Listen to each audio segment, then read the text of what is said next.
sadar, kitalah yang melukai anak-anak kita. Assalamualaikum warahmatullahi wabarakatuh.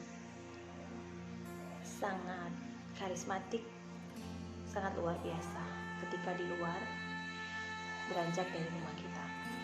Ya, disegani, dihormati oleh banyak orang. Sangat pintar cara menghormati orang lain.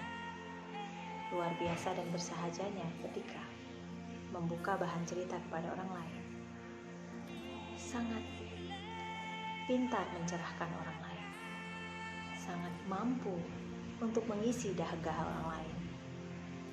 Namun kita lupa, justru kita yang melukai orang terdekat kita yang katanya yang kita sayang, yang paling kita cintai, yaitu anak kita, pasangan kita yang paling dekat dulu.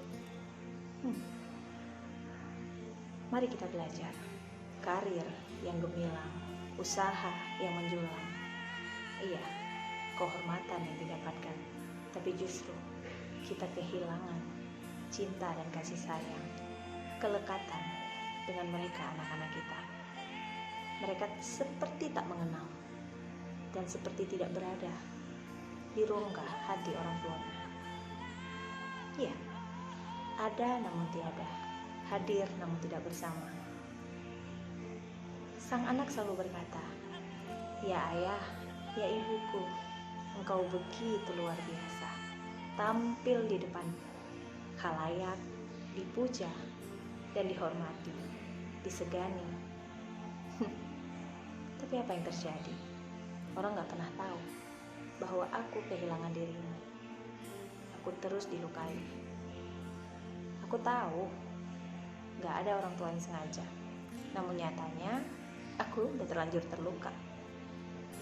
Untuk semua orang tua, nyatanya ketika kita sudah merasa melakukan yang terbaik segalanya untuk anak-anak kita, dengan memberi sekolah yang terbaik, ke lembaga pendidikan terbaik, kepada guru les dan guru ngaji terbaik, kita merasa kita sudah melakukan tugas dengan benar.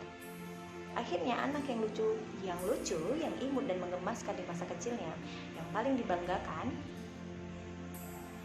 di saat masa kecilnya justru menjadi masalah ketika mereka beranjak besar. Menjadi anak yang pembangkang, anak yang keras kepala, yang gak bisa dibilang, dan akhirnya kebingungan sendiri. Kenapa anakku menjadi begitu?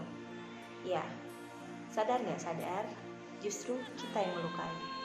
Ada yang berkata, aku gak pernah kok menyakitinya, gak pernah berkata kasar. Namun sadarlah, ketidakhadiran kita juga sesuatu yang membentuk perilaku anak kita. Mereka tak butuh fasilitas, bukan sekedar itu, mereka butuh sentuhan meriah. Mereka tak butuh layar sentuh yang harganya puluhan juta, namun sentuhan kasih dan sayang itu jauh lebih dibutuhkannya. Ya, mereka anak-anak kita.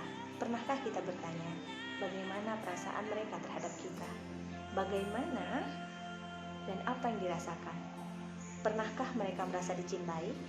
Karena banyak sekali orang tua dan pasangan juga yang merasa menggunakan persepsinya sendiri bahwa saya sudah sangat mencintai pasangan saya sudah sangat mencintai anak-anak saya. Ya, bagi siapa? Menurut kita bukan? Kita sering sekali menjalani sebuah proses hubungan hanya menggunakan asumsi-asumsi kita belaka. Kita nggak pernah bertanya apa sebenarnya yang dibutuhkan dan apa sebenarnya yang dirasakan oleh anak-anak kita. Sampai akhirnya mereka bermasalah dan atau pasangan kita bermasalah, baru kemudian kita merasa ada yang salah. Apa yang salah ya dengan saya? Kayaknya semua udah kulakukan deh. Sesungguhnya kita lupa bahwa kitalah yang melukai mereka, namun kita nggak pernah merasa. Atau jangan-jangan kita sendiri yang terluka, namun kita nggak sadar, dan kemudian mencipratkan luka kepada mereka. Karena kebanyakan, dan ini sebenarnya masalah saya pribadi, karena saya adalah orang yang penuh dengan masalah, tapi nggak pernah merasa ada masalah. Dan orang yang bermasalah tidak pernah merasa ada masalah. Dia selalu merasa baik, paling oke, dan paling baik-baik saja. Gak pernah mau belajar, gak pernah mau mendengar, apalagi sampai disalahkan. Suruh evaluasi, bodoh amat, Gak bisa. Karena apa? Saya sudah baik dan merasa paling baik. Mari sama-sama kita belajar dari kisah ini. Jangan tunggu semuanya terlambat. Masih bisa kita memulai. Belajarlah, karena belajar tidak menghebatkan apalagi membaikkan segalanya.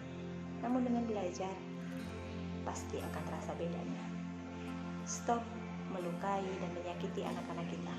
Karena bisa jadi menurut kita mencintainya, tapi nyatanya yang mereka rasakan justru kita terus melukainya.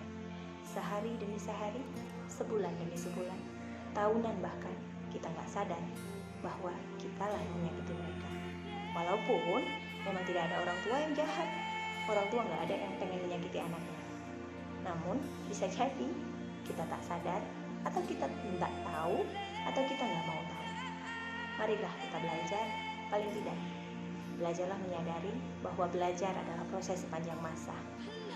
Iya, belajar semata karena Allah akan memberikan ridhanya, memberikan jawabannya. Tugas kita hanya ikhtiar dan berdoa. Semoga Allah mampukan, semoga Allah mudahkan. Salam hangat dari komunitas Parenting Rumah Pucuk Aceh, dan belajarlah mendengar dan menamai perasaan mereka. Ajak mereka bicara, tapi bukan banyak bicara. Dengarkan mereka, karena mendengar butuh energi, butuh ilmu, dan butuh fokus yang dalam. Rasakan kemudian perasaan terdalam dengan diskusi, dan berbanyaklah waktu bersama mereka dan juga pasangan kita. Assalamualaikum warahmatullahi wabarakatuh. Ambil saja yang baik, yang tidak boleh diabaikan. Salam hangat dari komunitas Parenting Rumah Pucuk Aceh. Saya Cik Tamutia. Saya pun masih belajar, dan mari kita belajar bersama. Assalamualaikum, bye-bye, dan ketemu lagi di kelas-kelas